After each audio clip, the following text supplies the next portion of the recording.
급전직하를 시킬 수 있는 부분이 뭔가 나온 거예요. 급전직하를 시킬 수 있는 부분. 지수가 낙관적으로 이상 없이 움직였다라는 것은 바로 이것 때문에 그렇습니다. 그렇죠? 이거. 연내 금리 인하. 인하 기대감이 금리 인하죠. 그죠? 인하 기대감 살아났다. 왜 살아났어? 12월 근원 PCE가 2.8% 예상치에 부합됐다라고 보는 거잖아요. 자, 보시면 알아요. FOMC 회의에서 뭐라고 얘기했나요? 파월 연준 의장이. 인플레이션 데이터가 계속 좋아져야 된다. 인플레이션 데이터가 계속 좋아져야 되는데 그 좋아지는 부분이 확인돼야 된다라는 거죠. 트럼프 대통령은 파월 연준 의장, 아니지, 그 페드 연준에 금리를 인하해달라고 요청을 했다라고 뉴스가 나와요.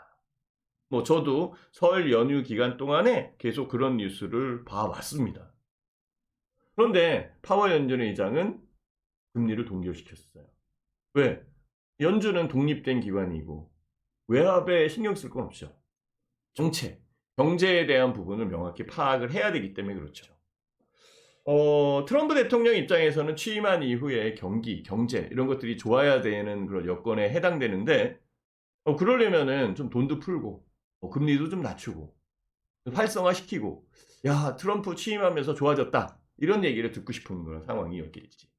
그렇지만 금리를 동결시켰던 연준 파월 의장의 그 의중 그거는 인플레이션이었던 거죠.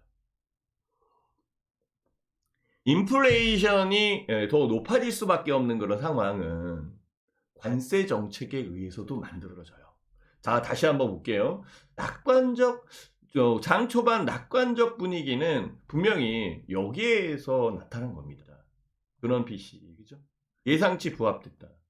그래서 금리 인하 기대감 이런 것들이 있는 그런 상황이죠. 근데 정작 금리 인하에 대한 부분을 바라고 있는 트럼프는 뭘 얘기하고 있냐면 이렇게 얘기를 하고 있어요. 3월 1일부터 관세 발표 전망, 백악관 2월 1일부터다. 지금 둘 중에 하나. 요거 지금 나온 거 봐보세요.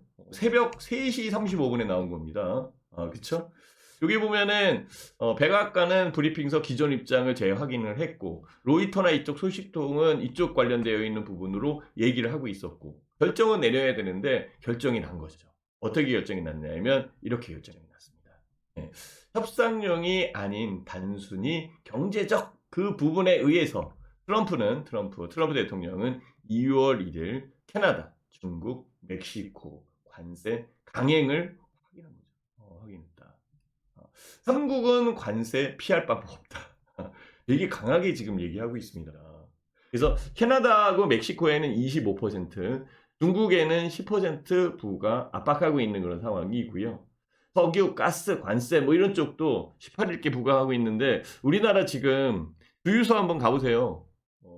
리터당 휘발유 가격 굉장히 높습니다. 요즘에 그 휘발유 가격 꽤 높게 형성되어 있는데 여기에 이제 반도체하고 철강 이런 쪽에 관세를 예고하고 있다라고 한다면 반도체 수출에 대한 우리나라의 입장이 곤란한 그런 상황이고 철강 수출에 대해서는 미국과 협상이 돼 있어요. 무관세 움직이는 거거든요. 그리고 쿼터량이 있어가지고 그 쿼터량 안쪽에서는 관세를 매기지 않기로 약속되어 있는 부분인데 막 뒤집어. 그러니까 파워, 힘에 의한 논리이죠. 그죠? 그러니까 이렇게도 바꾸고 저렇게도 바꾸고.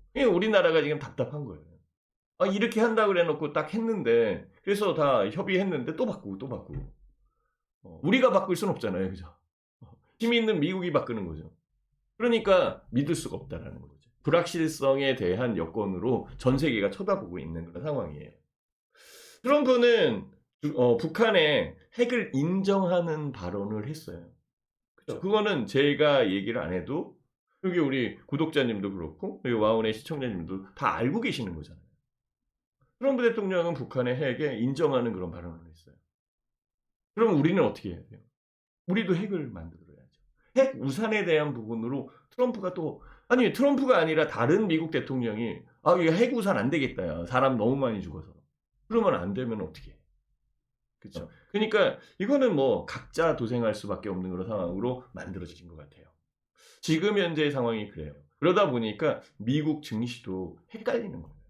무지하게 헷갈리는 거예요. 그래서 주가가 상승하는 부분에서 또 하락이 나오고 하락한 부분에서 또 상승이 나오고 이런 부분들을 개인 투자자 입장에서는 투자를 해야 되는데 어려운 그런 상황이죠. 다시 한번 볼게요. 다시 한번 정리해서 말씀을 드리는 겁니다. 제가 여기 한번 보세요. 시장을 뒤흔드는 트럼프의 관세 폭탄. 트럼프의 관세 폭탄. 와, 반도체 이거 우리 크리이죠, 그죠? 석유도 그렇고 우리는 항상 수입해서 쓰는 그런 상황인데 일단은 뭐 미국 석유를 들여오지 않겠어요? 그렇죠? 미국에서 이제 뽑아서 판다 그러니까 반도체 관련돼 있어서는 협의되어 있는 반도체 보조금 그 보조금도 지금 지급을 해줄지 아니면 보류를 할지 여기 관련되어 있는 뉴스 계속적으로 나옵니다. 지금 보류를 하면 어떡하지? 거기에 지금 다 그냥 설치되어 있는데 그냥 방치하나? 그러면은 삼성전자 아니면 SK하이닉스 삼성전자 같은 경우에는 텍사스, 테일러주 어차피 투자해야 되잖아요. 돈 더 들어가야 되는 그런 상황이고 SK하이닉스 같은 경우에 인디애나주 거기에 돈 더 들어가야 되는 그런 상황이 만들어지는 거예요. 그러면 다음에 미국에 투자하라 그러면 투자하겠어요? 신뢰도가 떨어지는데 지금은 힘이 세서 강행을 할 수 있는 그런 여건이 만들어지겠지만 나중에는 아마 대루 주고 말로 받는 그런 상황이 미국에 벌어지지 않을까 이런 생각도 좀 해봅니다. 그거는 뭐 지금 상황에서 굉장히 뒤에 있는 그런 여건이니 우리가 생각할 건 아니지만 현재 입장에서 우리가 어떤 식으로 투자를 해야 될지 이쪽을 좀 봐야 되는 그런 상황으로 보입니다. 여기에 중국이 딥시크라는 부분을 또 딥시크가 나오면서 오픈 AI, 챗GPT에 버금가는 서버를 또 만들어냈잖아요. 그쵸? 그러니까 이것을 또 어떻게 제재를 해야 될지 제재에 대한 여건들 이런 쪽을 또 생각을 할 수밖에 없는 그런 상황이 만들어진 겁니다.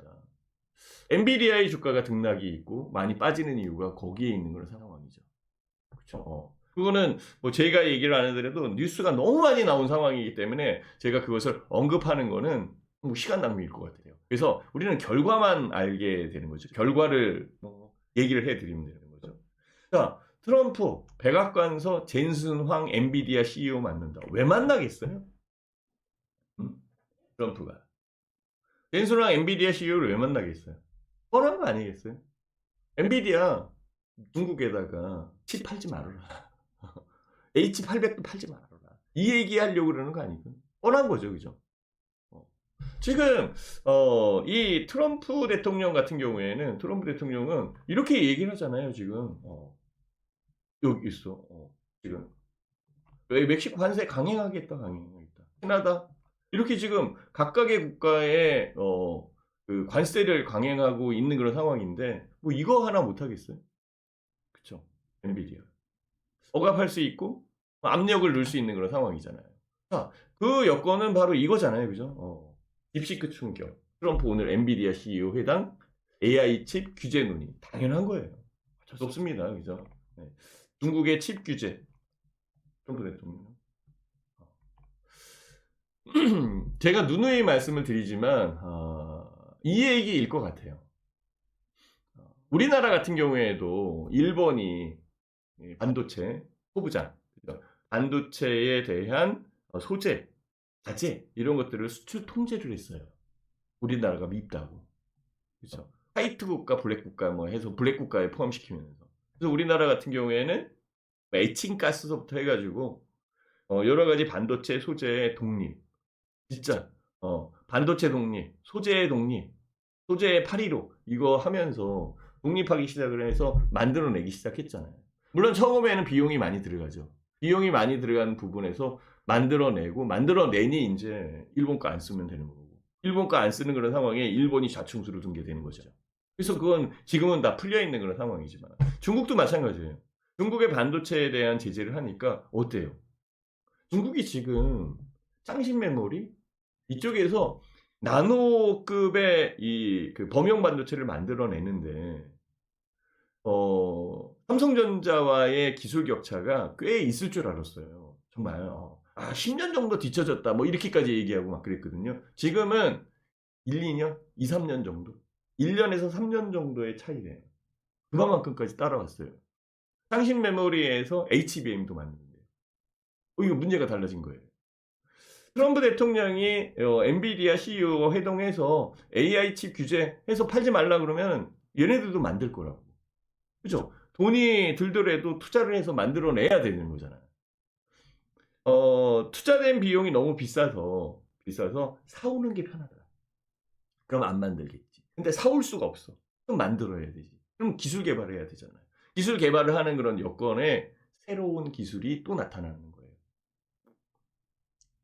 중국은 노광 장비 없이 만들어내잖아요. 노광 장비에 대한 수출 통제가 되는데 노광 장비 없이 만들어내요. 이제는 노광 장비를 자체 개발을 했대.